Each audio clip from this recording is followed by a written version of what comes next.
ഒരിക്കൽ ബത്ലഹേമിൽ നവോമി എന്നൊരു സ്ത്രീ ജീവിച്ചിരുന്നു. ഭർത്താവും 2 ആൺമക്കളുമൊത്ത് അവൾ മൊവാബ് ദേശത്തേക്ക് താമസം മാറി. എന്നാൽ കാലം കടന്നപ്പോൾ നവോമിയുടെ ജീവിതത്തിൽ ഒന്നിനു പിന്നാലെ ഒന്നായി ദുരന്തങ്ങൾ വന്നു. ആദ്യം അവളുടെ ഭർത്താവ് മരിച്ചു.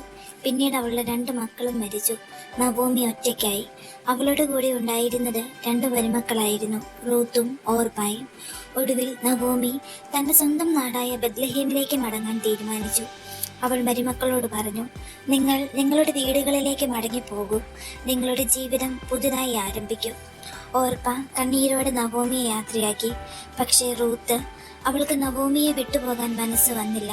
നവോമി വീണ്ടും പറഞ്ഞു, റൂത്തെ, നീയും മടങ്ങിപ്പോകും. എന്നാൽ ഉറച്ച ശബ്ദത്തിൽ റൂത്ത് പറഞ്ഞു, നീ പോകുന്നിടത്ത് ഞാനും പോകും. നീ താമസിക്കുന്നിടത്ത് ഞാനും താമസിക്കും. നിന്റെ ജനം എൻ്റെ ജനവും നിന്റെ ദൈവം എൻ്റെ ദൈവവുമായിരിക്കും. ആ വാക്കുകൾ നവോമിയുടെ ഹൃദയത്തെ തൊട്ടു. അങ്ങനെ റൂത്ത് സ്വന്തം നാടും ബന്ധുക്കളെയും പിന്നിലാക്കി നവോമിയോടൊപ്പം ബത്ലഹേമിലേക്ക് യാത്രയായി. അവിടെ അവരുടെ ജീവിതം വളരെ ദാരിദ്ര്യത്തിലായിരുന്നു. ഒരു ദിവസം റൂത്ത് വയലിലേക്ക് പോയി. കൊയ്ത്തുകാരുടെ പിന്നാലെ വീണ് കിടക്കുന്ന ധാന്യക്കതിരുകൾ ശേഖരിക്കാൻ തുടങ്ങി. ആ വയൽ ബോവാസ് എന്ന സമ്പന്നനും ദൈവഭക്തനുമായ ഒരാളുടേതായിരുന്നു.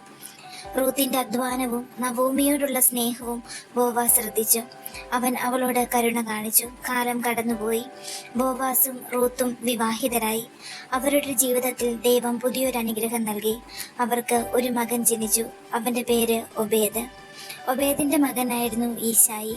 ഈശായിയുടെ മകനായിരുന്നു പിന്നീട് ഇസ്രയേലിന്റെ മഹാരാജാവായ ദാവീദ്. അന്യദേശക്കാരിയായിരുന്ന റൂത്ത് ദൈവത്തിന്റെ വലിയ പദ്ധതിയുടെ ഭാഗമായി തീർന്നു. ഒരു വിധവയായി തുടങ്ങിയ അവളുടെ ജീവിതം ദാവീദിന്റെ വംശത്തിലേക്കും പിന്നീട് ഈശോയുടെ വംശാവലിയിലേക്കും എത്തിച്ചേർന്നു. റൂത്തിന്റെ കഥ നമ്മെ പഠിപ്പിക്കുന്നത് ഇതാണ്: സാഹചര്യങ്ങൾ എത്ര ബുദ്ധിമുട്ടിയാലും സ്നേഹത്തിലും വിശ്വസ്തതയിലും ദൈവവിശ്വാസത്തിലും ഉറച്ചു നിൽക്കുന്നവരെ ദൈവം ഒരിക്കലും കൈവിടുകയില്ല.